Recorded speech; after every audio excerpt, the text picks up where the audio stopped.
Hai teman-teman, jumpa lagi dengan gue Dadalpan Channel. Di video kali ini gue sekarang nggak akan membahas tentang Xbox X ataupun PS5. Karena kenapa? Kalau kita bahas-bahas terus, lama-lama jadi GR mereka dan akhirnya anti klimaks. Lebih baik kita nggak usah bahas lagi. Biar nanti rilis dulu, baru kita bikin heboh lagi teman-teman. Oke teman-teman, di sebelah gue sudah ada motherboard Gigabyte Aorus B450 dan prosesor Ryzen 5 3600X. Nah, kenapa nih gue tunjukin ini, bukannya gue pamer atau gimana ya. Kebetulan gue punyanya ini yang gue pakai dan gue pingin sharing kepada kalian para AMD fanboy untuk mengetahui gimana sih nasib dari chipset 400 series ke bawah ya guys. Gue yakin beberapa dari kalian pasti sudah tahu chipset terbaru dari AMD yaitu 500 series. Nah, ini ngomong-ngomong ya, untuk prosesor baru dari AMD yaitu seri 4000 akan segera rilis di akhir tahun 2020 mungkin guys. Jadi gue penasaran dengan rig atau komputer yang gue pakai sekarang, apakah nanti bisa support dengan prosesor yang akan rilis nanti.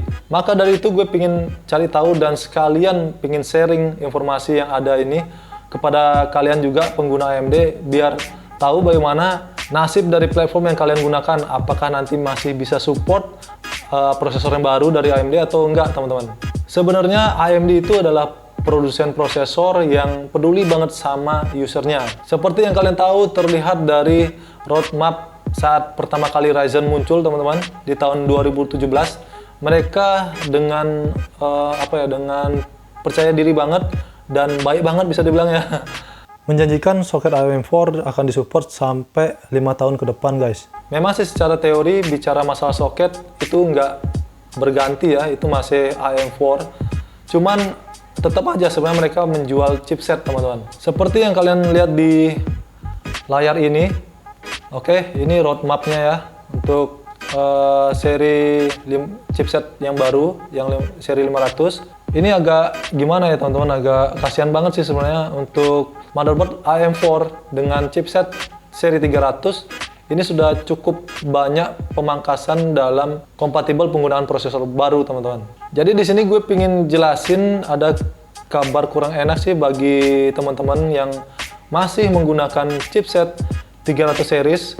Jadi kalian nggak akan bisa menggunakan prosesor baru dari AMD Ryzen nanti, meskipun masih menggunakan soket AM4.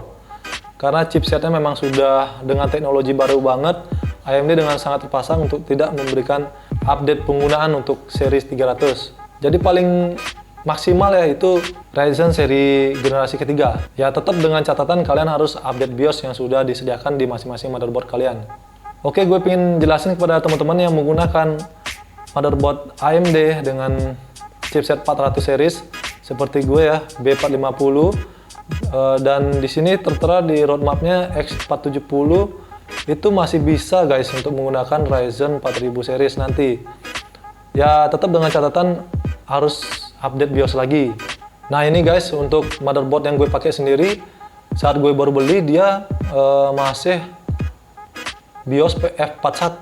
Jadi untuk menggunakan Ryzen yang terbaru 3600X ini yang gue pakai sekarang, itu gue terpaksa update sendiri BIOSnya guys sampai F50, dan sampai sekarang itu belum ada update BIOS lagi. Nah setelah gue telusuri untuk gimana sih kepastian tentang update BIOSnya, ternyata untuk update BIOS untuk series chipset 400 itu masih belum keluar dan masih dalam proses guys, alias masih beta ya, versi beta, masih percobaan. Dan jauh-jauh hari AMD sudah memberikan peringatan bagi user semua, jikalau nanti pingin menggunakan prosesor baru dari AMD Ryzen yang menggunakan arsitektur Zen 3, harus mengerti dengan kelebihan dan kekurangan penggunaan update BIOS nanti teman-teman. Nah di sini gue pengen jelasin dulu untuk kelemahan atau kekurangan dari update BIOS ini ya. Oke, yang pertama, jika kalian para pengguna chipset 400 series, jika ingin benar-benar mengupdate BIOS, kalian harus benar-benar mematangkan niat kalian, karena jika kalian sudah update BIOSnya, itu tidak akan bisa flashback lagi guys ke BIOS sebelumnya. Jadi menurut gue ini suatu kerugian, karena jika nantinya update beta ini sudah rilis dan kita mengupdate BIOSnya dan nyatanya nanti ada kendala dalam pengoperasian prosesornya ya, seumpama dia tidak bisa kita optimalkan atau maksimal, otomatis kita kehilangan kemampuan dari prosesor dan juga motherboardnya. Yang kedua, jika kalian sudah update BIOSnya, otomatis dia tidak akan kompatibel dengan beberapa prosesor dari Ryzen yang sebelumnya. Yang ketiga, untuk update BIOSnya nanti akan banyak variasi guys, dan itu sudah jelas akan banyak persyaratan dan ketentuan yang harus kita penuhi untuk menggunakan BIOS yang terbaru. Jadi bagi pengguna yang awam dan belum begitu mengerti tentang update atau flash BIOS, itu akan merugikan dan menimbulkan risiko kerusakan pada motherboard kalian guys. Jadi menurut gue ya pikir-pikir dulu lah untuk update ya. Oke, sekarang bicara kelebihannya. Untuk kelebihannya apa ya, kalau menurut gue sih kelebihannya ya kalian nggak perlu beli motherboard baru lagi yang seri 500. Cukup dengan update BIOSnya kalian sudah bisa menggunakan prosesor yang baru. Tapi kelebihannya ini tetap ada tanda kutip guys. Sudah jelas nanti untuk optimalisasi prosesor yang baru itu kita nggak tahu ya apa benar-benar bisa berjalan normal atau enggak, kita nggak tahu nanti guys. Jadi tetap intinya kalian harus siap dengan resiko-resikonya. Wah, bingung jadinya guys. Oke, jadi kesimpulannya apa sih sebenarnya dari video gue kali ini? Kesimpulannya yang pertama, bagi kalian pengguna chipset 300 series, nggak usah banyak berharap karena sudah nggak mentok banget, bottleneck ya bisa dibilang. Jadi saran gue kalau memang sistem kalian atau rig kalian yang sekarang dengan chipset 300 series dan BIOS yang sekarang itu sudah berjalan dengan normal dan oke, menurut gue nggak perlu banget untuk update guys, kecuali ya kalian punya budget lebih, jadi kalian tinggal ganti dan beli yang baru aja guys. Yang kedua, bagi kalian dan juga gue sendiri pengguna chipset 400 series, jika ngebet banget dan pingin banget menggunakan prosesor yang baru nanti, ya silahkan aja guys. Kalau memang berani dan mau menanggung resikonya, kalian update aja BIOSnya kalau nanti sudah rilis. Tapi kalian harus ingat, segala resikonya kalian harus tanggung sendiri. Jangan nyalahin siapa-siapa ya.